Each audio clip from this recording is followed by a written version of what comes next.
나도 이제 성인이니까 책임질 수 있는 나이라고요. 이제 갓 성인이 된 여대생이 혼자 해외여행을 간다고? 그것도 아시아로? 말이 되는 소리를 해라. 아니, 왜 유럽은 되고 아시아는 안 되는데요? 유럽은 치안이 좋지만 아시아는 치안도 안 좋고 위험투성이야. 더욱이 한국은 안 돼. 한국은 외국인 여자 혼자 밤에 돌아다녀도 괜찮은 나라라고. 한 외국인의 가정집에서 이제 막 성인이 된 소녀와 아버지 사이에 말다툼이 이어지고 있는데요.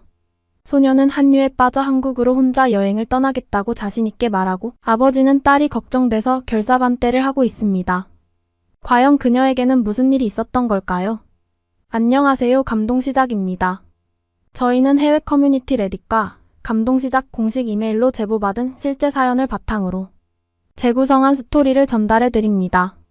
구독과 좋아요, 알림 설정은 영상 제작에 큰 힘이 됩니다. 각 단계별 멤버십 가입으로 브루이웃에 정기 후원이 가능하며 영상 수익은 브루이웃에게 전액 기부되니 끝까지 시청 부탁드립니다. 그럼 본격적인 이야기 시작하겠습니다. 여러분들은 성인이 된 후 제일 먼저 뭐를 해보고 싶으셨나요? 저는 어렸을 때부터 그런 생각을 했어요.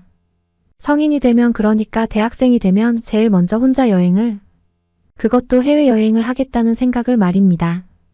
그리고 실제로 성인이 되자마자 그걸 실천하려고 아르바이트도 하면서 여행 경비를 마련했죠. 생애 혼자 첫 해외여행이 드디어 순조롭게 진행되어 가는데, 그런데 여행을 준비하는데 문제가 생겼습니다. 물론 어느 정도 예상한 부분이기도 했지만 생각보다도 더 문제가 심각했어요. 도대체 그게 뭐냐면요. 바로 아빠의 반대였죠.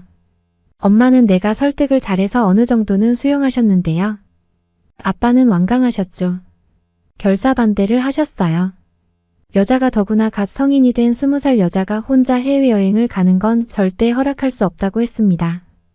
아빠의 걱정도 충분히 이해는 했습니다. 사실 여자 혼자 해외여행 가는 건 여러 가지 부분에서 위험 요소가 있는 건 사실이니까요. 하지만 저는 다른 나라가 아닌 치안이 좋은 한국에 가는 거잖아요. 그래서 한국 여행을 결국에는 허락해 주실 거라고 생각했는데 반대가 너무 완강하셨어요. 그래서 너무 속상했습니다. 어느 정도 이해를 해주신 엄마도 그냥 한국 여행은 나중에 가족끼리 다 같이 가는 걸로 하자고 하시더라고요. 그때 정말 울고 싶었어요. 하지만 저는 한국 여행을 포기하지 않았습니다. 어떻게든 꼭 혼자서 한국 여행을 가고 싶었거든요. 그래서 저는 아빠 모르게 여행을 가기로 결심했습니다. 여행 기간에는 친한 친구 집에서 지낸다고 거짓말을 하기로 마음먹었죠. 그리고 실천에 옮겼습니다. 그렇게 저는 꿈에 그리던 한국 여행을 위해 비행기를 타고 한국으로 갔습니다. 일단 웅장한 인천공항을 지나서 지하철을 타고 명동역에 있는 숙소로 갔어요. 가격이 저렴한 비즈니스 호텔이었는데 일단 객실이 너무 깨끗해서 좋았어요. 사실 여자 입장에서 여행 숙소의 청결 상태는 그 여행의 아주 중요한 부분을 차지하거든요. 예전에 아프리카 지역 어느 나라의 가족들이 여행을 간 적이 있었는데요. 정말 말도 안 되게 불결한 숙소를 얻어서 여행 자체를 다 망쳤고, 또 감에 돌아와서도 그 숙소에서 생긴 피부병이 계속 이어져서 한동안 병원 치료를 받았던 최악의 기억이 있거든요. 그때의 아프리카의 숙소를 생각하니까 여기는 정말 지상 낙원이라는 생각이 들었습니다. 저는 숙소에 도착하자마자 짐을 풀고 간단히 씻고 잠깐 침대에 누워서 휴식을 취했는데, 쾌적하고 안락한 침대 덕에 잠이 솔솔 들고 말았습니다. 그런데 글쎄 일어났더니 밤 9시가 다 되어 가는 겁니다. 배가 많이 고프더라고요. 일단 밥은 먹어야겠으니까 밖으로 나갔습니다. 그런데 한국은 밤 9시는 그냥 낮과 다를 게 없더라고요. 그게 도대체 무슨 소리냐고요? 밖에는 사람들이 엄청 많았어요. 관광지라서 그런 것도 있겠지만 한국이 워낙 치안이 좋은 나라라서 밤에도 아무 제약 없이 사람들이 여가 생활을 밖에서 즐기는 것 같았습니다. 그 부분이 참 부럽고 신기하고 놀라웠습니다. 그리고 명동에는 관광경찰도 있었는데요. 너무나도 유창하게 영어를 하시고 또 너무나도 친절해서 감동받았죠. 관광경찰이 뭔지 모르시는 분들을 위해서 짧게 설명하면, 관광경찰은요, 외국인 관광객이 많이 찾는 주요 관광지에 배치되어 다양한 관광 서비스를 제공하는 그런 서비스 경찰입니다. 하여간 서울 명동은 정말 여행객들을 위해 만든 곳 같았습니다. 정말 여행객들의 축제의 장이었죠. 저도 그런 한국의 분위기에 취해서 밤늦게 명동 거리를 혼자 돌아다녔어요. 그리고 더 나아가서 청계천까지 걸어갔는데 와 청계천에도 엄청 많은 사람들이 있었습니다. 청계천은 걷기 운동을 하기에도 참 좋은 곳이었어요. 그렇게 청계천을 걷는데 워낙 걷기를 좋아하는 편이기도 하고 직전에 숙소에서 나름 충분히 휴식을 취했기에 컨디션이 다시 좋아져서 한참을 걸으니까 글쎄 동대문까지 간 겁니다. 웅장하고 화려한 동대문 디자인 플라자가 보이더라고요. 그리고 동대문의 쇼핑센터들도 보였습니다. 인터넷으로 검색을 해보니까 동대문의 패션의 메카라고 하더라고요. 이때 시간이 밤 10시가 넘었는데 더구나 주말도 아니었는데 역시 패션의 메카답게 사람들도 많고 볼거리도 많았습니다. 저는 눈으로 쇼핑을 하는 것만으로도 즐거웠어요. 다양한 옷과 다양한 구두 그리고 다양한 가방들. 거기에 여러 액세서리들도 너무 예쁜 게 많았습니다. 가격도 꽤나 저렴했고요. 저는 동대문의 어느 가게에서 핸드백을 샀는데 너무 좋더라고요. 가성비가 최고였어요. 동대문에서 샀던 그 핸드백은 괌에 와서도 여전히 고장 없이 잘 쓰고 있습니다. 아무리 봐도 제품이 우수하더라고요. 한국에서 구입한 질 좋은 핸드백을 얘기하니까 갑자기 떠오르는 악몽 같은 일이 생각나네요. 이건 10년 전에 가족과 동남아의 어느 나라에 가서 겪은 일인데요. 악어 가죽 지갑을 꽤 저렴한 가격에 팔길래 아빠가 3개나 샀었어요. 그런데 집에 돌아와서 어느 날 아빠가 화를 내는 겁니다. 그날은 비가 온 날이었는데 그 지갑이 비를 맞으니까 쭈글쭈글 거리는 겁니다. 악어 가죽이 비를 좀 맞았다고 쭈글쭈글 거릴 이유가 없잖아요. 알고 보니까 그 지갑은 악어 가죽이 아니고 종이를 압축한 거더라고요. 한마디로 사기를 당한 거죠. 그때 그 일이 생각나니까 한국은 얼마나 정직한 나라인지 알게 되네요. 여러모로 훌륭한 나라인 것 같아요. 한국은 말이죠.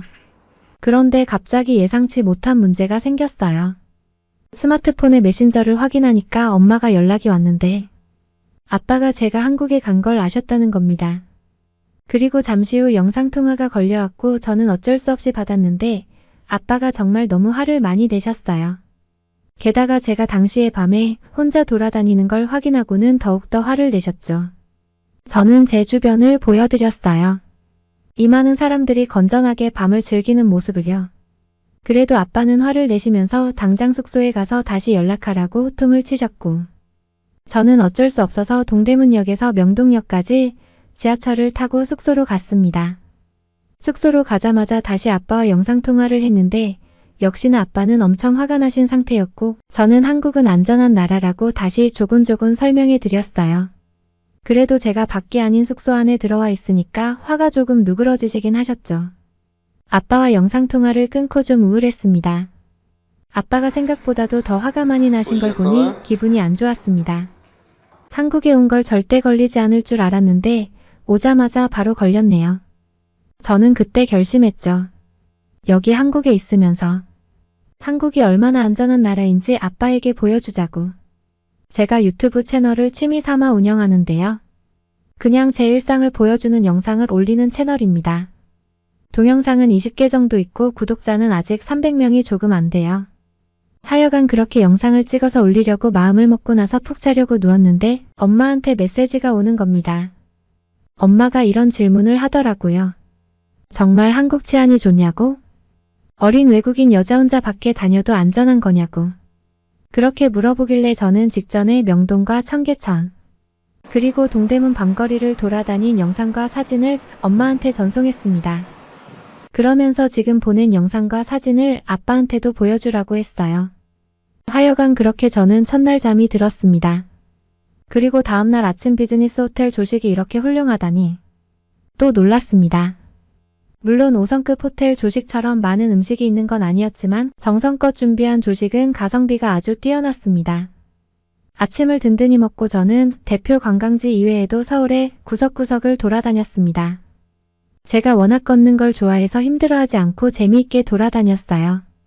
거기다가 저는 현지인들이 가는 로컬 식당에 갔는데 정말 한국의 맛이 느껴지더라고요. 로컬 식당 어디를 갔냐면요. 여러분들 기사식당 아시죠? 저는 기사식당에 가서 제육 백반을 시켜서 먹었는데 정말 반찬수도 많았고 하나하나 다 정성이 가득 들어간 멋진 음식이었어요. 근데 어떻게 제육 백반을 주문하게 됐냐고요? 제 옆에 앉아 계시던 기사님들이 제육 백반을 추천해 주셨어요. 영어를 잘하지는 못하셨지만 손짓과 발짓 보디랭귀지로 설명해 주시는 기사님들을 보고 한국은 참 정이 많은 나라라는 생각을 하게 되었습니다. 안전하고 청결하고 스마트하고 거기에 정까지 많은 나라 한국 정말 좋은 나라라고 다시 느꼈죠. 아, 그리고 또 놀라운 점 중에 하나가 지폐나 카드 없이 스마트폰으로 결제하는 사람들이 너무 흔하다는 겁니다. 괌 친구 중에 한 명이 작년에 한국에 갔다 왔는데 한국의 젊은 사람들은 지갑을 안 들고 다니고 그냥 스마트폰 하나만 들고 다닌다고. 그런 젊은이들이 점점 늘어난다고 했는데 좀 과장된 얘기 같았어요. 근데 정말이더군요. 결제는 물론 신분증도 모바일 신분증을 가지고 다니는 걸 봤습니다. 몇 시간 전에도 편의점에 가서 담배를 사는 젊은 사람들이 스마트폰 결제는 물론 신분증을 제시해달라고 하니까 모바일 신분증을 제시하더라고요. 정말 그것만 봐도 대단한 IT 강국인 거죠. 어르신들이 주로 이용하는 기사식당에서도 모바일로 결제를 하는 걸 봤습니다. 정말 한국은 IT 강국이 맞더라고요. 그렇게 낮에는 외곽 곳곳을 돌아다니다가 저녁이 되니까 한국의 밤 문화를 제대로 경험해보고 싶었습니다. 아, 근데 여러분들 오해는 마세요. 한국의 밤 문화라고 해서 퇴폐인 걸 말하는 게 절대 아닙니다. 말 그대로 그냥 한국의 밤을 알고 싶었습니다. 저는 그래서 홍대를 갔습니다. 그리고 혼자 홍대 클럽을 갔어요. 한국 홍대 클럽은 다른 후진국들과 달리 정말 음악과 춤을 좋아하는 건전한 젊은이들이 많았습니다. 여러분들도 여행 유튜브 영상 보시면 후진국의 경우 여자 혼자 다니면 밤에는 물론 낮에도 추파를 던지고 그걸 넘어서 추행까지 하는 몰지각한 인간들이 많은데 신기하게도 한국은 외국인 여자 혼자 클럽에 가도 추파를 보내는 남자가 없었습니다. 가끔 훈남 한국 청년들이 어디서 왔냐고 묻고 이런저런 얘기를 하다가 즐거운 시간을 보내라고 인사하고 가는 경우는 있었지만요. 그런 경우에는 저도 기분이 유쾌했어요. 저는 이 모든 상황을 영상으로 남겨서 채널에 올렸고 아빠도 보셨다고 하더라고요. 그리고 아빠도 한국의 건전한 문화에 안심하고 나서 저와 전화 통화를 했는데 화가 많이 풀리셨고 아빠 본인도 제가 보낸 영상과 사진들을 보니까 한국이 좋은 나라인 걸 느꼈고 조만간 한국에 가보고 싶다고 하셨습니다. 그렇게 저는 혼자서 한국 여행을 재밌고 안전하게 즐기다가 왔습니다. 제 버킷리스트 중에 하나인 20살에 해외여행 가기 미션을 대성공하게 해준 한국 국민들에게 다시 한번 더 감사 인사드립니다. 정말 감사합니다. 여러분은 어떻게 보셨나요? 생애 첫 혼자 해외여행을 성공한 루나 씨에게 응원과 격려의 한마디씩을 댓글로 남겨주시기 바랍니다. 사연자분께 전달해 드리겠습니다. 저희 감동시작은 실제 사연 제보를 받고 있습니다. 채택되신 분께는 선물도 드리고 있습니다. 저희의 사연이 여러분의 하루에 작은 힘이 될 수 있었으면 좋겠습니다. 감동적인 사연을 주변 사람들에게 공유하고 함께 이야기 나눠보세요. 끝까지 시청해주셔서 감사합니다. 더욱더 좋은 영상으로 찾아뵙겠습니다.